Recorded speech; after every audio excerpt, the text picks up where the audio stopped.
Yo, what is up? It is I, your fellow conspirator, Maddie Milligan, and this is the Underground Marketing Conspiracy. Woo! So today we're going to be talking about marketing and selling marijuana, cannabis, CBD products. But first, a couple of things. I am not a lawyer, so I cannot give you any sort of legal advice, and you should definitely follow the laws wherever you are located in whatever country. Secondly, if you do suffer from any sort of addiction, I do recommend you seek professional help. Now that we have those things out of the way, let's get back to our regularly scheduled program. So, this idea first came to me with regards to marketing marijuana products when yesterday at Indigo I saw, or a couple of days ago, I saw this Green Entrepreneur magazine, and it had Joe Rogan on the front, and it's his podcast, The Joe Rogan Experience, is probably my favorite one, and I think it's probably the best one that exists right now. And he gets some ridiculously awesome guests, and there's lots of people I would love to see on there. But he himself is an advocate for marijuana, and I think he actually has a lot of money in a few different business opportunities. And on the cover, it says it's like a $10 billion boom that's basically happening. But keep in mind, this is just like any other sort of thing where it's a big, hyped up, over the top, like a last chance to get in kind of business opportunity. It's the same thing with cryptocurrency, for example, where all of these different people create their own, I think they're called ICOs, initial coin offering, and they go public. And it's like, oh, now's your chance. And same thing with really any business, right? Where they tell you this is their last chance or your last chance to get in. But this is kind of a new industry, and specifically since it's only been legal here in Canada for a year, I thought this was a good idea to really just talk about this.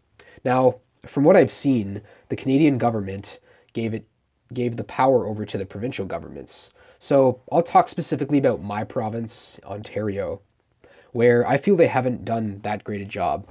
They initially handed out, I believe, 85 different licenses to sell marijuana. And the province of Ontario, from what I've heard, is somewhere between probably 12, 13 million people, something like that. You can correct me if I'm wrong, if those aren't the right numbers. But yet they've only really had 85 different stores. And a lot of them, the licenses they handed out, weren't in Toronto, where a lot of people live, right? Like if you count a lot of the suburbs, you're talking probably about 7, 8, maybe even 9 million people that live, depending on the size and proximity to the city.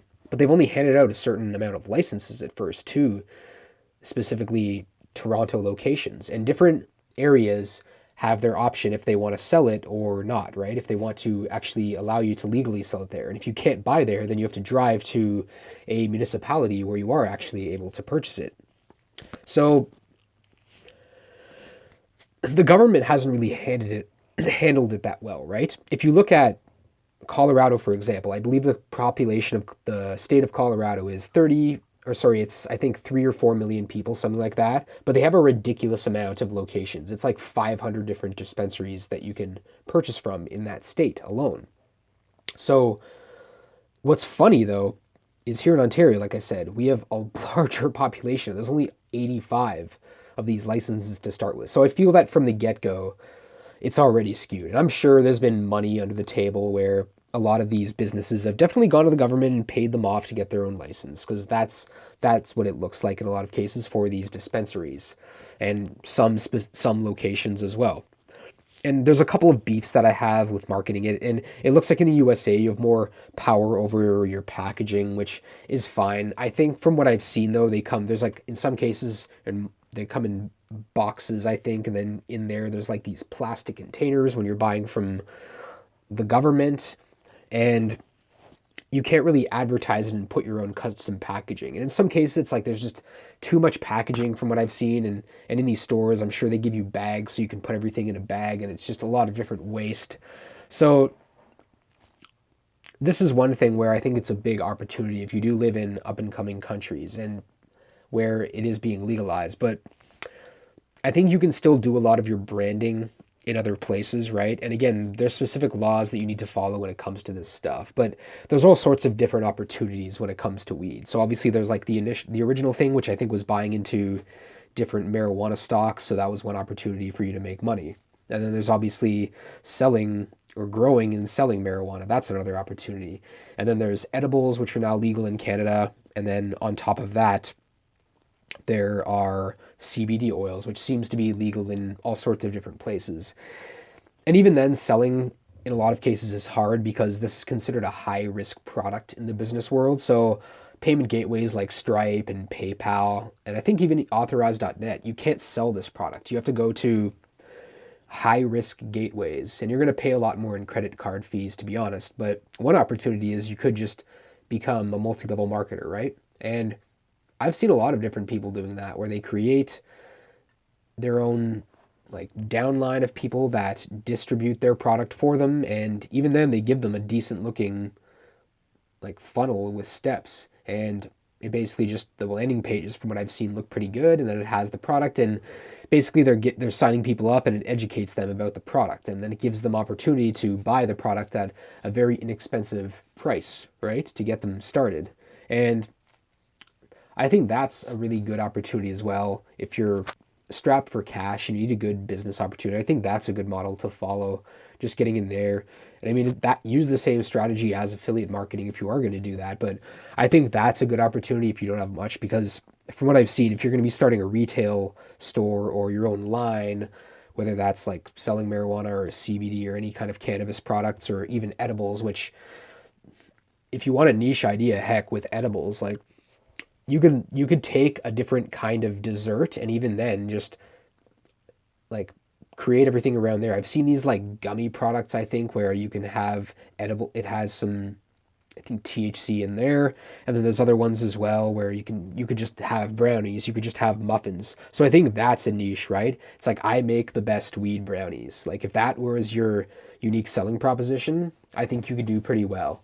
And again, once someone takes that up, find your own blue ocean. Like maybe you could become cupcakes. Maybe you could become the best at weed cookies, right? Weed cupcakes. Maybe you could be the best at, I think they're called brookies, where it's like a brownie and cookie mix. You could be the best weed brookies around. And again, this is going very niche with your products, but these are some different ideas that you could have as well. You could have a weed cooking cookbook alone. Like the amount of opportunity here I think is pretty big, but keep in mind it is one of those gold rush opportunities, right? Same way there's all sorts of opportunities. So if you're I would tread lightly in this arena, and again the laws could change at any point and everything could be reverted because we're about to have an election here in Canada, and you never know what sort of things could happen. So that would be my only caution moving forward, but there's a lot of opportunity I feel in this space.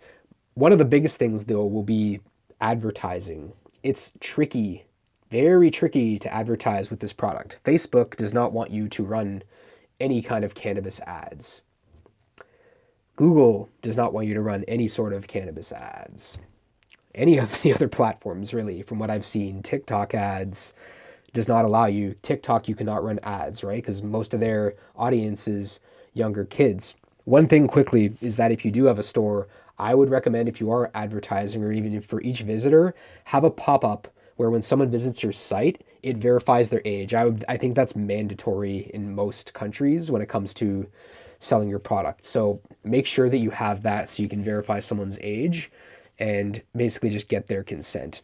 And it's funny because a lot of the government, they originally just sold online. One of the biggest problems that I saw though is like, oh, they should just sell online and not have as many retail stores, because the thinking was like, oh, kids won't be able to order marijuana. And it's like, oh, that kind of makes sense. But do you think that kids, like teenagers, aren't going to get their older brother or sister to just order online for them and consume this? Like it's hard to avoid that, right? Same way back in the day, or even like now, I'm sure kids get their older brother or someone's older brother to order alcohol for them, right? Same thing. Like people are going to consume this kind of stuff regardless. But I think that there's a very big opportunity right now and a lot of money to be made in this space. And I think one thing too is like, I think there was a South Park episode about this, like Integrity Farms, right? Where it's like there's like the big marijuana companies and then there's like you as your little independent business. I think really keeping it as the more independent looking brand is probably a better strategy at this point because people like I don't think they want to buy from a lot of like bigger corporations like weed from their bigger corporations. They want to buy from someone that they know, right? And someone that they really trust.